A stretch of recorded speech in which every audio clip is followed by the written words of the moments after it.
when you did it, it was because of the situation.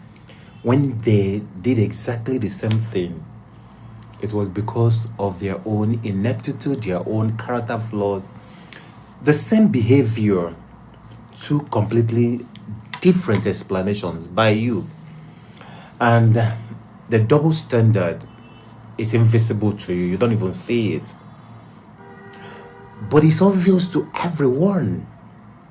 Now, this is quietly poisoning your judgment, quietly poisoning your relationships and your leadership every single day. My name is Cussons, Africa's premium high performance thinking and strategic execution expert. This is called actor observer bias. It's bias number 47 in our 225 plus bias series.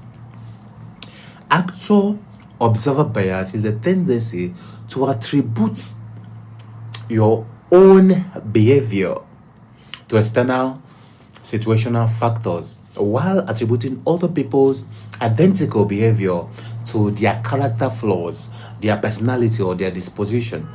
So when you are the actor, you see the full context and everything changes. It's not me, it's a pressure from outside. I was under pressure. This thing happened. There are excuses to explain away your behavior situationally. But when they are the actor, others outside of you, you see their behaviors, or is their tribe, or is their character, or is their personality. You see pattern, and then you are able to complain about it. You refuse to talk about the invisible constraints shaping your own response. So you explain the behavior of others dispositionally, while your own is situationally. Okay? Now, same action, completely different explanation, depending entirely on whose shoes you were standing on. This is hypocrisy. Actor observer effect is a bias that is costing us a lot. So social psychologist Edward Jones first identified this as asymmetry, and its consequences ripple through every human judgment, where the difference between understanding and condemnation is simply a matter of whose context you had access to. That is why don't judge people when you are not in their situation. This happens in business, this happens in relationship. In business, a team leader submits report late. In his mind, the data from the finance department of the HR or whatever was responsible for that.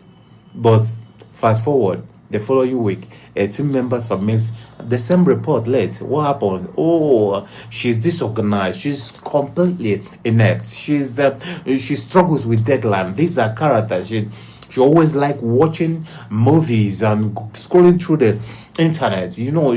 Yeah. The point is, anywhere you are standing depends on your judgment. Are you standing as an actor? Are you standing as an observer? This was the same behavior like yours last week. Your own version is situational. His or her own version is dispositional. So, applying two completely different judgment in the same identical instance. Now, you need to now multiply this across every performance review you do in different departments in the company: hiring decision, partnership decisions, assessment decisions, and all those. You now begin to see how actor observer bias silently distorts the entire organization or even your entire life. So the leader who consistently explains away his own shortfall situationally while judging every other team member's shortfall dispositionally destroys trust, kills, psychological safety, and loses best people, to others, to the managers out there who can also apply the same standard to themselves.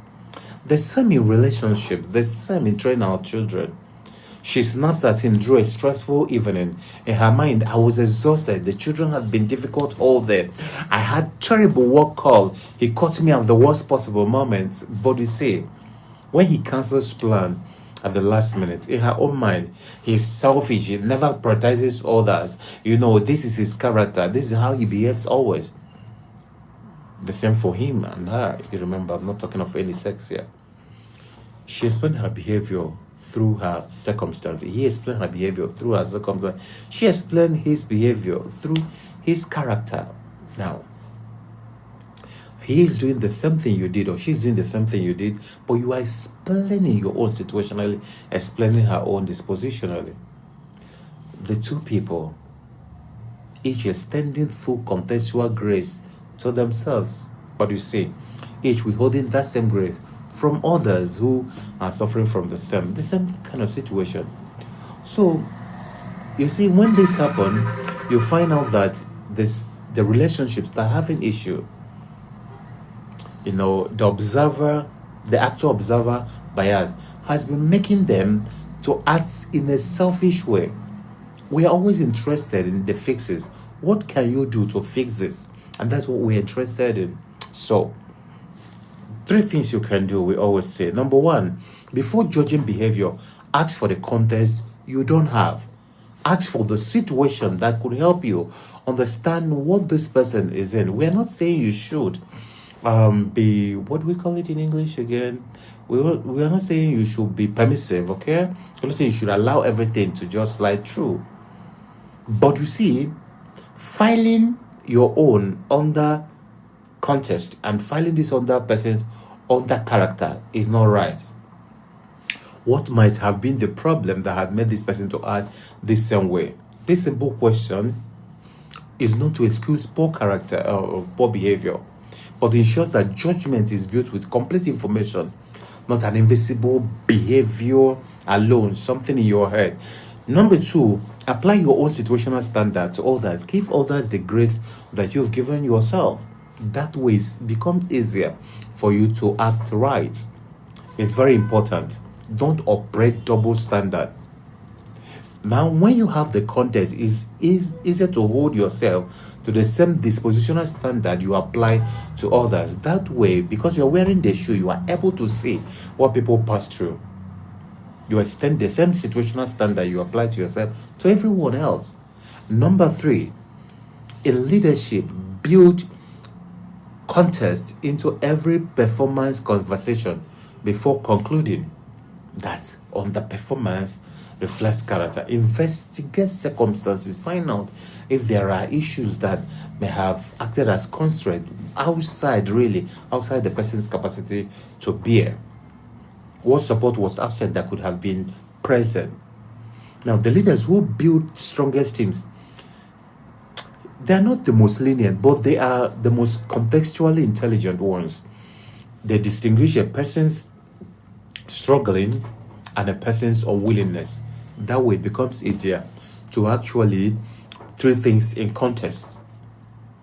So, one of the major questions that could transform every significant judgment you make in business and in relationship is this question: if you could see everything you were carrying when you did what you did, if you could see everything you were carrying when you did what you did, will they judge you the same way you are judging them right now?